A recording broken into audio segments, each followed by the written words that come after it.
அவர் வந்து நான் வெஜிடேரியன்லாம் சாப்பிட்ருக்காரு. இல்லைன்னு யார் சொன்னா? ஏன் இந்த மாதிரி ஒரு இது அப்படின்னு சொல்லிட்டு ஒரு கான்ட்ரவர்ஷியலாக ஒரு பேச்சு வந்தது.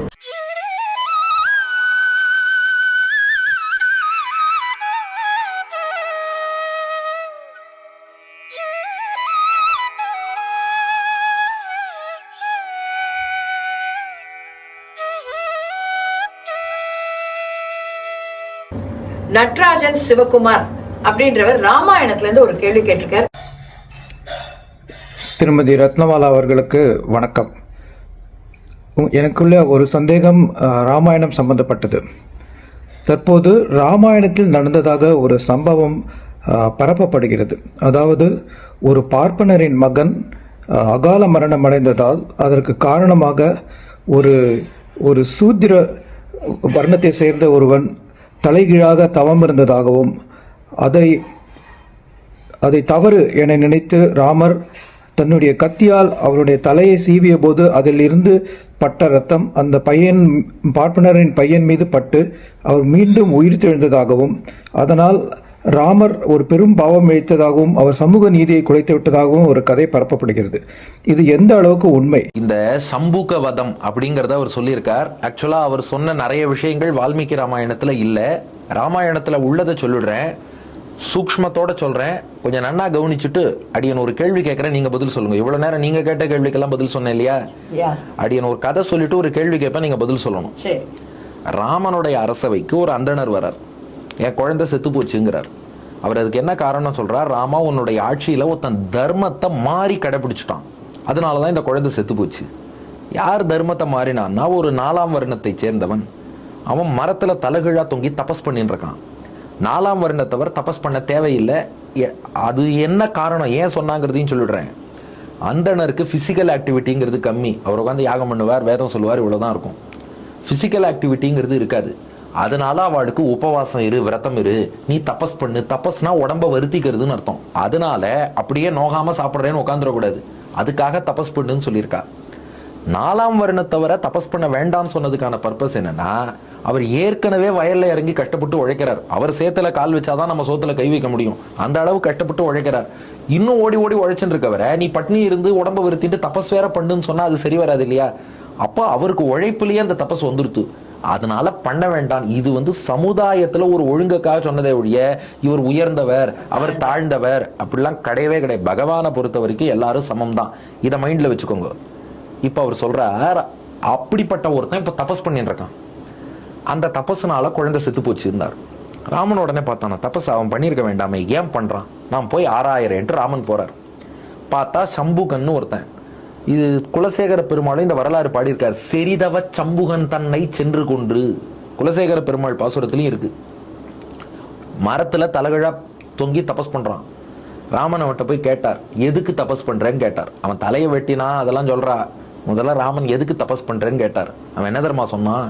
நான் உடம்போட சொர்க்கம் போகணும்னு தபஸ் பண்றேன்னா.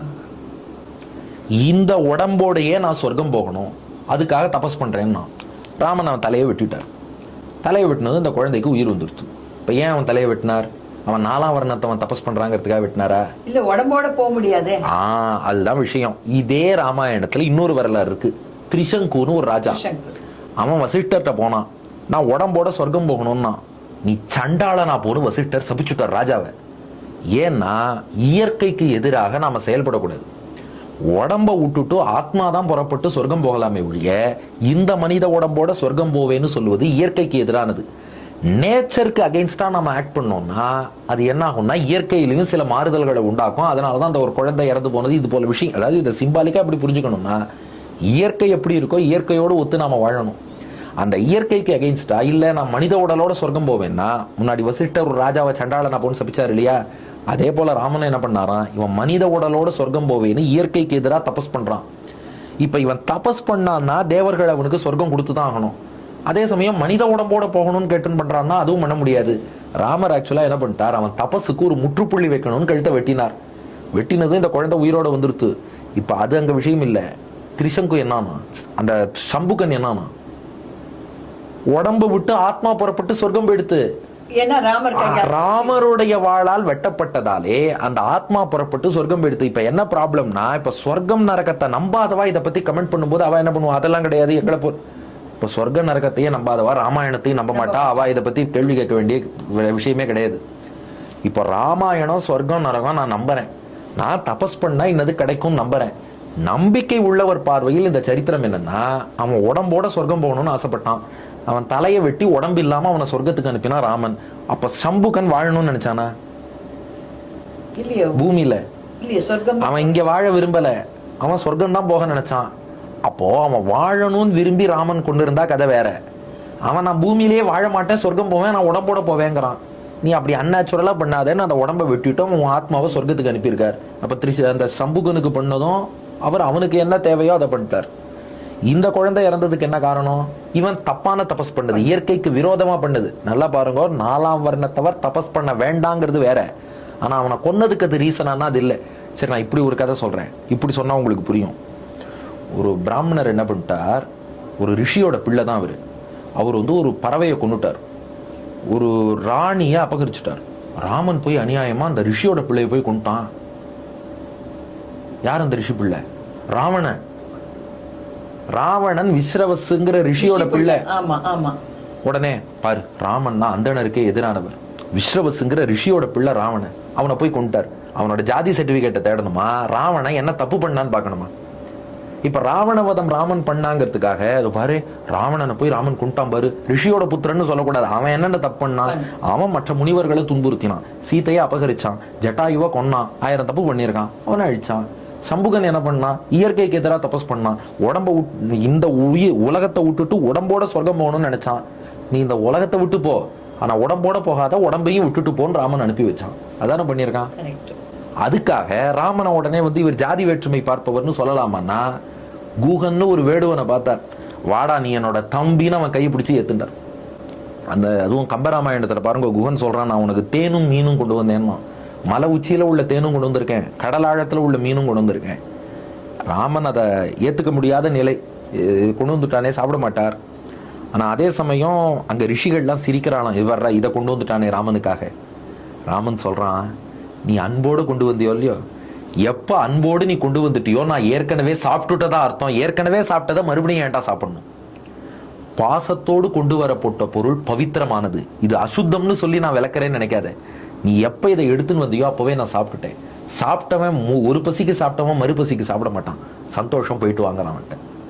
அப்படி சொல்றவன் எங்கேயாவது குலத்தின் ரீதியில ஏற்றத்தாழ்வு பார்ப்பானா? அப்படி நினைச்சு பாருங்க. சபரின்னு ஒரு வேடுவ பெண்மணி, அவ கொடுத்த பழங்களை வாங்கி ராமன் அமுது செய்தானா இல்லையா? சுக்ரீவன் குரங்கு, நீங்க மனுஷனே விட்டுருங்க, குரங்க தம்பின்னு ஏத்துட்டானே சுக்ரீவனை. அங்க விபீஷணன் அரக்கன், அவனே தம்பி. குகனோடும் ஐவரானே முன்பு, பின் குன்று சூழ்வான் மகனோடும் அறுவரானேம், எம்முழை அன்பின் வந்த அகரமர் காதல் ஐயா நின்னோடும் எழுவரானே. அப்ப யார் வந்தாலும் தம்பின்னு ஏத்துக்கிறா இல்லையா ராமபிரான்? இதுக்கு மேல திருமங்கை ஆழ்வார் ஒரு வரலாறு பாடினார்னு ஆச்சாரிய ஹிருதய வியாக்கியானத்துல மணவாள மாமுனிகள் காட்டியிருக்கார். பரத்வாஜர் ஆசிரமத்துல விருந்து, அதுல ராமன் எல்லாரும் உட்காந்து சாப்பிட்டுட்டா. ஹனுமான் வெளியில போயிட்டு வரார், அதுக்குள்ள பந்தி ஆரம்பிச்சுடுத்து. ஹனுமான் உட்கார இடம் இல்லை. பரத்வாஜர் அடுத்த பந்தினார். ராமன் ஹனுமான கூப்பிட்டான், முன்னாடி உட்கார்றான்னா. அதுவரை வாழை இலையில நரம்பு இல்லையா, ராமன் ஒரு கோடு போட்டான் வாழை இலையில, நரம்பு வந்துடுத்து. காய்கறி கனிகளை தான் குரங்கு சாப்பிடும், அதை அந்த பாகத்துல வச்சான்.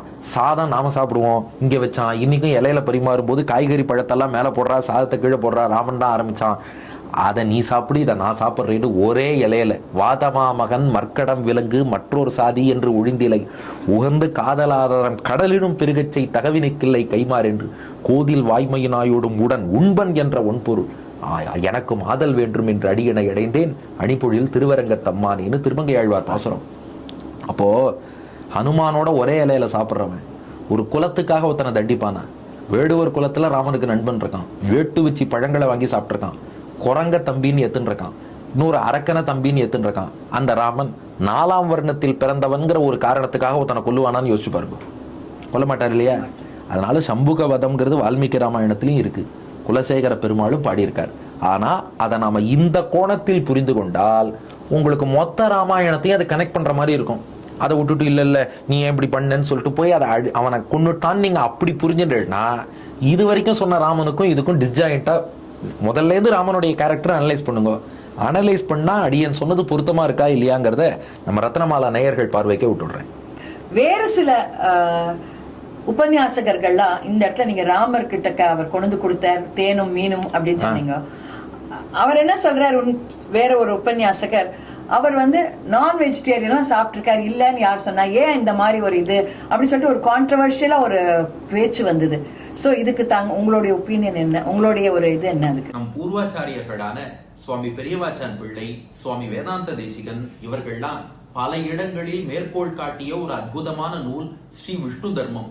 அந்த விஷ்ணு தர்மத்தின் 64ஆம் அத்தியாயத்துல யாரெல்லாம் மாம்சம் அசைவ உணவுகளை தவிர்த்தார்கள், வெஜிடேரியனிசம் யாரெல்லாம் ஃபாலோ பண்ணா, யாரெல்லாம் இந்த அசைவம் மாம்சத்தை தவிர்த்தார்கள் என்று ஒரு பட்டியல் வழங்கப்பட்டிருக்கு. அந்த பட்டியல்ல யாருடைய திருநாமங்கள்லாம் இருக்குன்னு பார்த்தா, மனு, அடுத்து இக்ஷ்வாகு, பிருகு முனிவர், நள சக்கரவர்த்தி, ஸ்ரீராமபிரான், பிருகுணா நள ராமாபியாம் என்று 64வது அத்தியாயத்துல 23வது ஸ்லோகத்துல சொல்லப்பட்டிருக்கு. அது போல திலீபன், ரகு, கார்கியர், ஜனக சக்கரவர்த்தி, துந்துமாரன், அம்பரீஷன், நகுஷன், காதி, புருகுத்சர், குரு, புரு, முச்சுகுந்தன், மாந்தாதா, சகரன், சிபி சக்கரவர்த்தி, அஸ்வபதி, வீரசேனன், பீஷ்மர், புஷ்கரன், பாண்டு, இது போல பலரும் இந்த மாம்சத்தை எல்லாம் தவிர்த்திருக்கிறார்கள். புலால் உண்ணாமை என்பதை கடைபிடித்திருக்கிறார்கள். ஏத்தைச்ச அன்யைச்ச பகுபிகி சர்வைகி மாம்சம் ந பக்ஷிதம் என்றே ஸ்லோகம் இருக்கு. அப்போ இவ அத்தனை பேரும் மாம்சத்தை தவிர்த்திருக்கிறார்கள் என்று இருக்கும்போது, அதில் ராமனுடைய திருநாமமும் இருக்கும்போது, இந்த நூலை நம் ஆச்சாரியர்கள்லாம் பிரமாணமாக ஏற்றிருக்கும் போது, நாம உடனே ராமன் மாம்சம் சாப்பிட்டார்னு சொல்வது சரியா இருக்குமாங்கிறத யோசிச்சு பார்க்கணும். ஆகையினால எல்லா பிரமாணங்களோடும் ஒத்து பார்க்கும் போது ராமன் மாம்சத்தை தவிர்த்தார். அதே சமயம் எங்கேயாவது யாகத்துல ஏதாவது ஒரு பொருள் சமர்ப்பிக்கிறான்னா அது ஒரு துளி, அதை ருச்சி பார்க்காமல் அதை பிரசாதம் என்று கருதி ஒரு யாக பிரசாதத்தை ஒரு துளி எடுத்திருப்பாரே ஒழிய ராமன் மாம்சம் சாப்பிடாதவர் என்பதற்குத்தான் பிரமாணம் நமக்கு வலிமையாக இருக்கிறது. முன் யுகங்கள்ல யாகம் பண்ணும்போது யாகத்துல மிருகங்களை அர்ப்பணிப்பதுங்கிறது உண்டு. வேதத்திலேயே யாக பசும்பா, பசுனா உடனே பசுமாடுன்னு புரிஞ்சுன்ற கூடாது, அது வேற பெரிய ப்ராப்ளம். தமிழ்ல பசுனா கொவுன்னு அர்த்தம், சான்ஸ்கிரிட்ல பசுனா மிருகம்னு அர்த்தம். யாகத்துல மிருகங்களை அர்ப்பணிப்பதுங்கிறது உண்டு. அந்த யாகத்துல அர்ப்பணிக்கப்பட்ட மிருகத்தை ஒரு துளி எடுத்து அதை ரொம்ப சுவைக்காம டேஸ்ட் பண்ணாம அதை எடுத்துக்கணும். அது பிரசாதம். அதுக்காக இன்னைக்கு ஏதோ இந்த கடை பிரியாணி கடையா அந்த மாதிரி கடையில அப்படியே போட்டு இதெல்லாம் வறுத்து அந்த மாதிரி நான்வெஜ் சாப்பிட்றதுன்னு அதை புரிஞ்சுக்கவே கூடாது. இப்போ ராமர் காட்டுல போய் கிரகப்பிரவேசம் பண்றார். கிரகப்பிரவேசம் பண்ணும்போது அந்த இடத்துல ஒரு மிருகத்தை பலி கொடுக்கறான்னா அது யாகத்துல பலி கொடுத்த பிரசாதம். அதை அவ எடுத்துப்பாளே ஒழிய அதை அப்படியே நாம லிட்ரல் சென்ஸ்ல எடுத்துட்டு அதனால ராமர் ஒரே தெரியா இதுவே சாப்பிட்டார் அப்படின்னு சொல்றதுங்கிறது சிறப்பில்லை. மேலும் நம்ம ராமாயணத்தை அனுபவிக்கிறோம்னா ராமர் அதுல எவ்வளவு வசதியான குணங்கள்லாம் வெளிப்படுத்தினார் அப்படிங்கறதா முக்கியமே ஒழிய இப்ப அவர் என்ன சாப்பிட்டாருங்கிறத பத்தி ரிசர்ச் பண்ணி நாம என்ன பெருசா சாதிக்க போறோங்கிறதும் ஒரு கேள்வி இருக்கு. ஆகையினால ஸ்ரீராமாயணத்துல வால்மீகி சொல்ல வந்தது ராமனுடைய குணானுபவம். இன்னொன்னு கலியுகத்துல ஈவன் அப்படி யாகங்கள் பண்ணும் போதே அந்த மிருக பலிங்கிறது பெருசாவா ரெக்கமெண்ட் பண்ணல. இந்த யுகத்துல அப்கோர்ஸ் ஒரு சில இதுல இருந்தாலும் கூட பெருசா அப்படி இல்லை. இந்த யுகத்துக்கு அதுவும் நமக்கு இருக்கிற மைண்ட் செட்டுக்கு நாம எப்படி ஃபாலோ பண்ணணுமோ அதை நமக்கு ரிஷிகள் கொடுத்துட்டாங்க. ஆனா அந்த காலத்திலயுமே அந்த ஒரு மிருகம்னு சொன்னா அதை நாம எப்படி புரிஞ்சுக்கணும்னா யாகத்துல சின்னதா அர்ப்பணிச்சு அந்த யாகத்துல என்ன அர்ப்பணிக்கப்பட்டதோ அதுல ஒரு துளி எடுத்துக்கிறார். ஏதோ இந்த கூட்டமா மிருகத்தெல்லாம் கொண்டு போய் அப்படியே அந்த பலியாடு மாதிரி பலி கொடுத்து அதை எல்லாத்தையும் சுவைத்து ரசித்து அந்த மாதிரி சாப்பிட்றதையும் ஒரு யாகத்துல உள்ள பலியையும் நம்ம கம்பேர் பண்றதே தப்பு. அதுலயும் மத்வர் போன்ற ஒரு சில ஆச்சாரியர்கள் என்ன சொல்றா, அதுவே இல்லை, அது பிஷ்ட பசுன்னு சொல்லி அந்த மிருகத்தை போல மாவுல பண்ணி அதை யாகத்துல கொடுப்பா அப்படின்னு புரிஞ்சுக்கலாம்னு சொல்றவா இருக்கா. ராமானுஜர் என்ன சாதிக்கிறார்னா இல்ல மிருகத்தையே யாகத்துல பலி கொடுப்பா. என்ன ரீசன்னு சொன்னா அது அந்த மிருகத்துக்கு ஒரு ட்ரீட்மெண்ட் மாதிரி. அது மோட்சம் போகணும் சொர்க்கம் போகணும்னா எத்தனையோ ஜென்மமாகும். யாகத்துல அர்ப்பணிச்சுட்டான்னா அது அந்த மிருகத்துக்கு நற்கதி கொடுக்கும். இது எல்லாமே மீண்டும் சொல்லிடுற நம்பிக்கை உள்ளாத. இப்போ நம்பிக்கையே இல்லாதவர் இதை கொஸ்டின் பண்றாருன்னா அவர் ராமாயணத்தையே நம்பாதவர். இப்போ அவருக்கு நாம எக்ஸ்பிளைன் பண்ண முடியாது. ஸ்வர்க்கத்தையும் நம்புறவர் மோட்சத்தையும் நம்புறவர் ராமாயணத்தையும் நம்புறவருக்கு சாஸ்திரம் என்ன சொல்லியிருக்குன்னா யாகத்துல அர்ப்பணிச்சா அது சொர்க்கம் போகும். அந்த மிருகம் இங்க வாழறத விட சொர்க்கம் போறதுங்கும் போது அதுக்கும் அது நன்மைதான். அதனால அந்த ரீதியில தான் இதை அர்ப்பணிக்கிறார். அதனால அப்படி யாகத்துல அர்ப்பணிச்சு ராமன் எடுத்துட்டா அதை மாம்சம்ங்கிற வார்த்தையை நாம் அங்கே யூஸ் பண்றது நல்லதில்லை. இன்னொன்னு சுந்தரகாண்டத்துல ஒரு ஸ்லோகம் எல்லாரும் சொல்றா, நமாம்சம் ராகவோ புங்தே நச்சாப்பி மது சேவதே. உங்களை பிரிஞ்சதுனால ராமன் வந்து மாம்சமும் சாப்பிட்றது இல்லை, மதுவும் அருதுவது இல்லைன்னு ஹனுமான் சொன்னார். உடனே அவ என்ன சொல்றா அப்படின்னா, அதுக்கு முன்னாடி எல்லாம் சாப்பிட்டு இருந்தாரோ. அப்ப அதுல மதுன்னு ஒரு வார்த்தை இருக்கு. அப்ப அந்த மதுவுக்கு அந்த அர்த்தம் பண்ணா அப்ப ராமன் முன்னாடி சாப்பிட்டாருன்னு அர்த்தமாகுமா? கிடையவே கிடையாது. ராமனுக்கு அந்த பழக்கம் கிடையாது. அது எங்க தெரியறதுன்னா வந்து தசரதனே ராமன்கிட்ட சொல்றான், 7 தோஷங்கள்னு ராஜாவுக்கு இருக்கும், சப்த வியசனானி, அது 7மே உனக்கு கிடையாது, நீ ரொம்ப தூய்மையானவன்கிறான். அப்ப அந்த பழக்கமே ராமனுக்கு கிடையாது. அப்போ அங்க மாம்சம் மதுங்கிறத எப்படி புரிஞ்சுக்கணுங்கிறதுக்கும் பெரியோர்கள் ஒரு வழி காட்டுறான். ஹனுமான் சீதையிட்ட சொல்றது, அதாவது இப்போ பிரசித்தமா எல்லாரும் சொல்ற அர்த்தம் என்ன, அதுக்கு முன்னாடி மாம்சம் மது சாப்பிட்டார், இப்போ உங்களை பிரிஞ்சதுனால சாப்பிடல. அப்படி புரிஞ்சுக்கிறத விட அதை எப்படி புரிஞ்சுக்கணுங்கிறத அடியன் சொல்றேன். இது கரெக்டா இருக்கான்னு பாருங்க. இந்த பழத்துல உள்ள ஒரு பார்ட் இருக்கும்ல, அந்த பழத்தினுடைய பழமான பகுதி ஃப்ளஷி பார்ட்டுன்னு தானே சொல்றோம். ஆமா, ஃப்ளஷ்ன்னு தானே பேர் அதுக்கு. ஆமா, ஃப்ரூட் ஃப்ளஷ். ஆமா, ஃப்ரூட் ஃப்ளஷையும் மாம்சம்னு தானே சொல்லுவோம். நான் மாம்சம் ராகவோ புங்தேனா, குரங்குகள் எதை விரும்பி சாப்பிடும்? கனிகள், பழத்தை. அந்த பழத்துல உள்ள மாம்சம் ஃப்ளஷி பார்ட்டை கொடுத்தா கூட எனக்கு பிடிக்கல, நான் சாப்பிட மாட்டேன்னு ராமன் சொல்றார். இன்னொன்னு நன்னாவே அழுத்தமா இது எல்லா நேயர்களுக்கும் போகட்டும், மதுன்னா தேன்னு அர்த்தம். உபநிஷத்திலேயே மது வித்யான்னு இருக்கு. சாந்தோக்கிய உபநிஷத்துல தேன் வடிவில சூரியனுக்குள் அந்தரியாமின்னு பெருமாளை தியானம் பண்ணணும், மது வித்யான்னு இருக்கு. உடனே மதுன்னா உடனே உபநிஷத்தை மதுவை தியானம் பண்ண சொல்லியிருக்குன்னு அப்படி புரிஞ்சுக்கலாமா? இன்னைக்கு நம்ம ஊர்ல எல்லாம் அந்த கடையை திறந்து வச்சதுனால மதுனாலே வேற அர்த்தமா போயிடுறது. மதுன்னா தேன்னு அர்த்தம். நச்சாப்பி மது சேவத்தை, ராமன் தேன் சாப்பிடுறது இல்லை. ஏன் தேன் சாப்பிடுறது இல்லை? குரங்குகள் தேன் விரும்பி சாப்பிடும். ஆமா. சுக்ரீவன் தேன் சாப்பிட்றேன்னு உட்காந்து அவன் தேன் சாப்பிட்டாலும் பக்கத்துல இருக்க ராமன் எனக்கு தேன் வேண்டாங்கிறான். தேனோட குரங்கு எதை விரும்பி சாப்பிடும்? பழங்கள். அந்த ஃப்ரூட் ஃப்ளஷ்னா மாம்சம் ராகவோ புங்தே. சுக்ரீவன் பழம் கொடுத்தார், தேன் கொடுத்தார், ரெண்டையும் ராமன் சாப்பிடல அப்படின்னு அதை புரிஞ்சுனுட்டோம்னா கான்ட்ரோவர்சிஸ் இல்லாம இருக்கும் இல்லையா? ஏன்னா அல்டிமேட்டா அடி என் திரும்ப சொல்லிடுறேன், நமக்கு தேவை என்னன்னா ராமனுடைய குணத்தை உட்காந்து அனுபவிக்கணும். அந்த நேரத்துல வந்து நாம புதுசா ஒண்ணு இப்படி ஒண்ணு யோசிச்சு ஒருவேளை அப்படி இருக்குமோ, இது என்ன ஆயிடும்னா நம்ம அப்புறம் அதையே ஓஹோ இப்படி வேலை ஒரு வேளை இருக்குமோ, இப்படி வேலை இருக்குமோ நம்ம யோசிக்க ஆரம்பிச்சோம்னா அப்ப இங்க அப்படி இருக்குமோ, அங்க இப்படி இருக்குமோ, எல்லாத்தையும் சந்தேகப்பட்டு கடைசியா எங்க போய் இதோட தீர்வு முடியும்னு யோசிச்சு பாருங்க. ரொம்ப அழகா சொன்னேன். இது வரைக்கும் டாக்டர் உவே வெங்கடேஷ் அவர்கள் நம்மளோட அத்தனை கேள்விகளுக்கும் மணிமணியாக ரொம்ப புரியும்படி தெளிவாகவும் பிரமாணங்களுடன் ரொம்ப அழகா எடுத்து சொன்னார். அவருக்கு ஒரு பெரிய நன்றி. வணக்கம். நன்றி. நம்ம ரத்னமாலா நேயர்கள் எல்லோருக்கும் மீண்டும் அடியனுடைய நமஸ்காரத்தை தெரிவித்துக் கொள்கிறேன். நமஸ்காரம்.